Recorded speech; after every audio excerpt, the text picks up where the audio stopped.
On termine les amis, on termine avec Ruben Cohen qui est avec nous. Bonjour Ruben. Bonjour Stéphane. Ruben, il est rentré dans ce studio et il a fait une story, c'est ça? Exactement, une story. Une story. Une story. Parce que tout se vit en fait à travers des stories. Exactement. Tout se vit à travers des réseaux sociaux, tout se vit à travers des posts, des messages, c'est ça. Oui, en 2021, c'est ça. Tout se vit, alors pas tout, mais beaucoup de choses sur les réseaux sociaux, que ce soit Instagram, TikTok, Snapchat. Ruben Cohen, il est cofondateur de Follow. Exactement. FO2L-OW. Parfait. Agence d'influenceurs. On va en parler Ruben, mais il se trouve qu'il y a quelques heures à peine, j'ai discuté avec un spécialiste du cerveau. Ouais.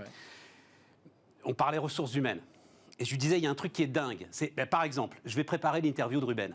D'accord. Ça va me prendre une demi-heure. J'ai une demi-heure de concentration. Voilà. Et pourtant, je sais, moi, là, 56 ans, que cette demi-heure, je ne vais pas résister à l'interrompre d'une série de sollicitations que vous m'envoyez, Twitter, LinkedIn, les mails, les trucs, les machins, les bidules. Et je lui disais, mais pourquoi est-ce que moi, étant conscient de ça, étant conscient que ça me fait perdre du temps, c'est pire que perdre du temps d'ailleurs, l'interview, je vais moins bien la préparer, pourquoi est-ce que je ne résiste pas et je n'ai pas assez de volonté pour résister à ces stimulations des réseaux sociaux? Et il m'a répondu, parce qu'ils sont plus forts que vous. Ah bah oui, mais on peut vous parler de data, c'est ça, hein. Ils ont réussi à rentrer dans votre cerveau. C'est ça? Oui, mais je ne vais pas vous dire que c'est exactement pareil, mais les publicités d'avant, même d'aujourd'hui, je peux vous dire qu'on les regardait. On savait que c'était des acteurs qui jouaient, mais on la regardait juste au bout. Il me dit, il joue sur l'ego. Oui. C'est-à-dire que la sollicitation, vous savez sans même la voir qu'elle va parler de vous. Exactement. Et il me dit, il joue sur fear of missing out, c'est-à-dire votre groupe, votre réseau, etc. Il s'y passe quelque chose. Ouais. Et vous ne pouvez pas rester même une demi-heure sans savoir ce qui s'y passe. Oui, c'est ça. C'est exactement ça. Et c'est là-dessus que vous jouez. C'est là-dessus qu'on joue. Alors, c'est vrai que l'interview d'avant, c'était beaucoup axé sur la data. C'est hyper intéressant, on peut raconter beaucoup de choses, notamment ce que vous venez de dire sur le fait que grâce à des algorithmes, ils arrivent à rentrer dans votre tête et faire en sorte que vous devenez accro à votre smartphone, en fait, tout simplement. Et c'est vrai qu'aujourd'hui, vous, Stéphane, vous êtes un influenceur. Vous êtes un influenceur, vous avez une communauté, parce que c'est vrai qu'aujourd'hui, on se pose beaucoup la question, qu'est-ce qu'un influenceur au final ? Et c'est vrai qu'aujourd'hui, même si vous êtes journaliste, vous avez une communauté, que ce soit sur LinkedIn, que ce soit sur Twitter, c'est des gens qui vous écoutent et qui vous regardent. Et en fait, si vous voulez, tout ça joue. Alors ça m'intéresse, on rentre dans le vif du sujet. Dans le vif du sujet. Je ne crois pas que j'influence qui que ce soit, Ruben. Ça les intéresse. Vous m'influencez. Non, je vous intéresse. Mais je parle Oui, bien sûr, il y a une différence entre vous intéresser et vous influencer. Alors, c'est vraiment le vif du sujet parce que c'est vrai que c'est une autre catégorie d'influenceurs, mais on va parler d'influenceurs industriels, d'influenceurs B2B. Aujourd'hui, pour moi, et je pense pour beaucoup de monde, vous êtes un influenceur B2B sans même le savoir, sans même le vouloir. Parce que vous allez, en fonction du parcours que vous avez fait, en fonction de votre métier, de votre expérience, vous allez forcément influencer votre communauté qui vous suit au quotidien et vous allez avoir des avis sur des sujets. Vous allez, je vais même vous dire aujourd'hui, vous avez une veste de costume grise. Certains hommes vont vous voir et c'est vrai, c'est un fait. Et ils vont aimer la manière dont vous la portez et vont se dire. Ah non, les mecs, non, pas sur ce terrain-là. Allez, pas sur ce terrain-là, les gars, c'est pas possible. Non, c'est toujours la même. J'en ai trois les mêmes. Elle est très belle. C'est toujours les mêmes. C'est très beau, mais en fait, finalement, l'influence, c'est ça. C'est que sans le vouloir. Made in France, Limoges. Voilà, on peut en faire la pub. Ah bah oui. Ah bah oui, absolument. Mais en fait, je vais vous dire, c'est aujourd'hui l'influence de 2021, c'est ça. C'est plus mettre en avant de manière évidente un produit avec un code promo, parce que c'est vrai que beaucoup ont cette image en tête. C'est terminé tout ça. Aujourd'hui, c'est une influence naturelle où on va parfaitement intégrer le produit, où on va parfaitement intégrer le service, peu importe de quoi on parle. Mais au final, c'est ça. Et je peux vous le dire qu'aujourd'hui, vous, sans le vouloir, vous influencez les gens. Alors attends, on est au cœur du sujet parce que c'est ça qui m'intéresse. Mais on va parler quand même des vrais influenceurs. Bien sûr. Follow, c'est 25 influenceurs aujourd'hui avec lesquels vous travaillez en exclusivité, c'est ça? Ouais, c'est 35 aujourd'hui parce que tous les mois, ça... Parce que tout augmente. Voilà, tout augmente. C'est 500 influenceurs en partnership. C'est récemment une annonce avec l'association stratégique European Digital Group avec Vincent Klingbeil que vous avez reçu. Qui est venu nous voir parce que cette histoire me passionne, évidemment. Et c'était d'ailleurs votre interview très passionnante. C'est les nouveaux territoires de l'information. C'est donc voilà, il faut y aller. C'est ça. Et Vincent Klingbeil et son équipe nous accompagnent depuis 4 Ruben, mois. Quand tu dis influenceurs en exclusivité, c'est-à-dire pour toi, tu gères leur carrière comme on gère, parce que d'ailleurs vous parlez de talent, vous parlez de construction de carrière, comme des acteurs et des chanteurs. Vous l'avez vu, 10%. La Oui, série. oui, oui, bah bien sûr. C'est exactement ça. C'est exactement ça. Voilà, dans l'influence. Dans l'influence. Bon alors, d'abord, comment on les détecte? C'est-à-dire, Ouais. comment est-ce qu'à un moment, vous dites, lui est influenceur? Alors ça a forcément changé parce que quand on a démarré, on était vraiment on était en demande. Il fallait absolument qu'on manage des talents. C'est comme ça qu'on a démarré, hein, avec mes 3 associés dans un 15 mètres carrés, avec 2 ordinateurs, avec 1 700 € chacun. C'était il y a combien de temps, ça? C'était il y a 5 ans. Il y a 5 ans. Voilà, donc c'était vraiment, ça a démarré comme ça et il fallait trouver un talent. Donc on était demandeurs, nous follow. On a commencé avec un talent qui s'appelle Maya Adorable, avec qui on a commencé. Maya Adorable. Exactement, qui avait 70 000 followers sur Instagram. Et on a commencé parce que... Et elle influence sur quoi, Maya Adorable? Alors elle, ça va être beaucoup la mode. D'accord. Et c'est un lifestyle, elle va nous partager sa vie et elle va nous influencer sur tout type de sujet. D'accord. C'est ça qui est intéressant. Et on a commencé avec elle parce que sa ligne éditoriale, parce qu'on va parler de ligne éditoriale aussi dans l'influence, Ah, mais bien sûr. va nous intéresser. Donc on a collaboré avec elle il y a maintenant 5 ans puisqu'elle a démarré et aujourd'hui elle a près d'1 million de followers et en fait si vous voulez on va gérer tout de A jusqu'à Z.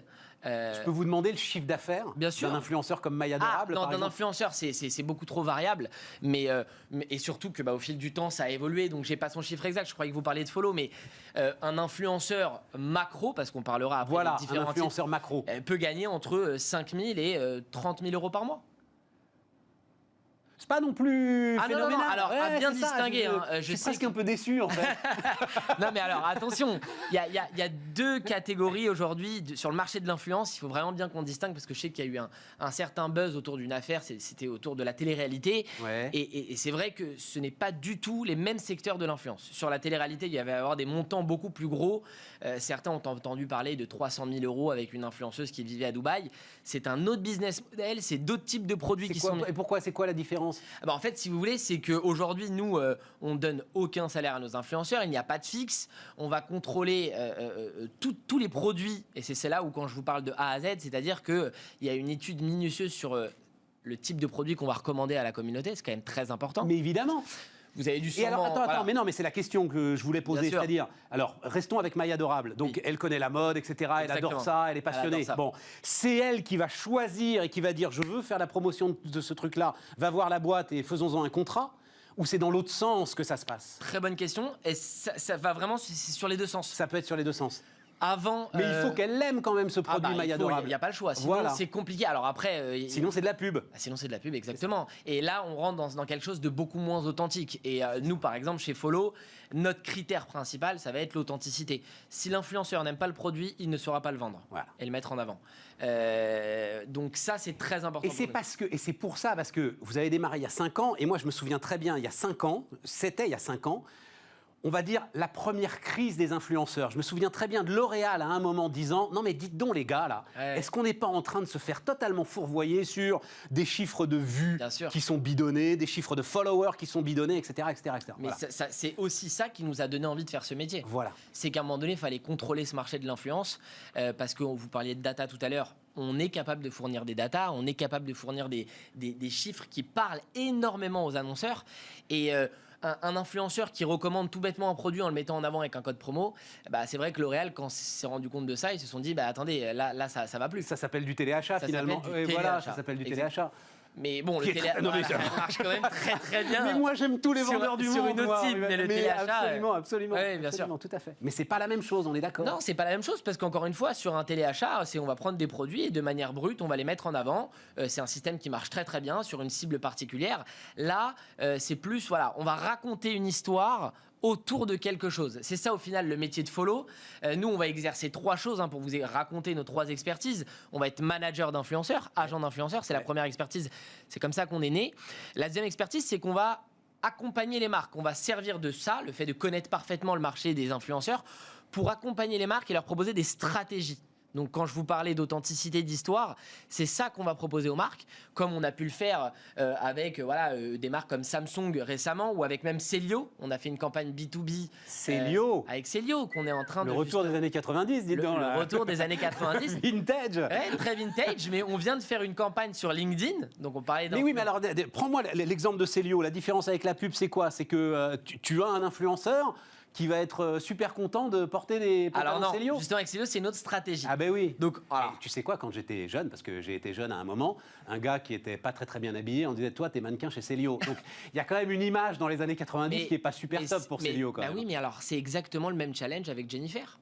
Et vous avez dû entendre la même chose avec Jennifer. Ben, le patron de Buzzman est venu ici nous raconter Jennifer. Et ben, ils ont fait. Alors, on a travaillé justement avec Mohamed Cherif et Sébastien Bismuth. Et ils ont travaillé sur une refonte totale de marque. Et nous, on a accompagné Jennifer, pareil, sur ce challenge-là, qui était de reprendre tout de A à Z. Mais donc, encore une fois, il faut qu'à un moment, tu t'es l'influenceur qui soit d'accord, enfin, bien sûr, qui ait cette authenticité que tu décris. Totalement. C'est notre métier, nous, de détecter les influenceurs. Avec lui, ça va marcher. Exactement. Avec lui, ça va marcher. Lui, il va aimer. On le connaît très bien. Il vient en coloc avec 2 amis. Et ça va jusqu'à là, en fait. C'est rentrer dans la vie de l'influenceur pour être sûr que ce qu'on va lui proposer, ça emboîte parfaitement avec son lifestyle, son mode de vie. Et que ça fasse pas tâche. Ouais, c'est ça.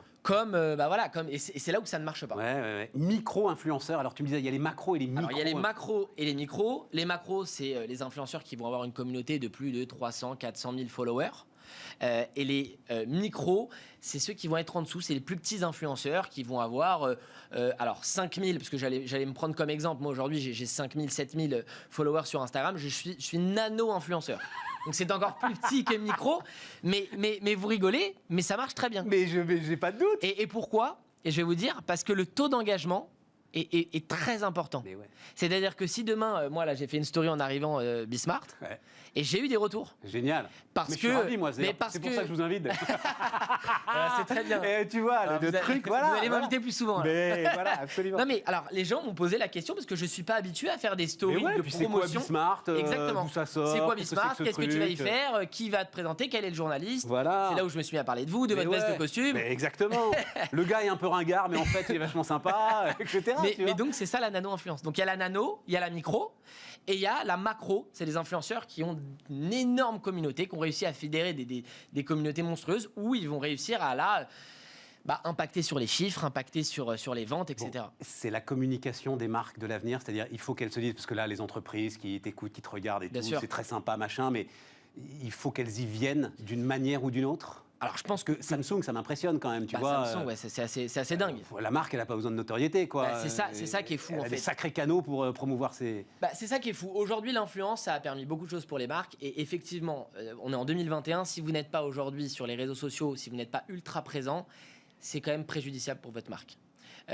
Il faut commencer doucement. Mais en tout cas, ce qui est sûr, c'est que l'influence, c'est un canal qui fonctionne, qui a déjà fait ses preuves, sur lequel vous pouvez raconter de très, très, très belles histoires. Et nous, Follow, on vous y accompagne. On peut même parler de Bismart. On peut même parler de Bismart.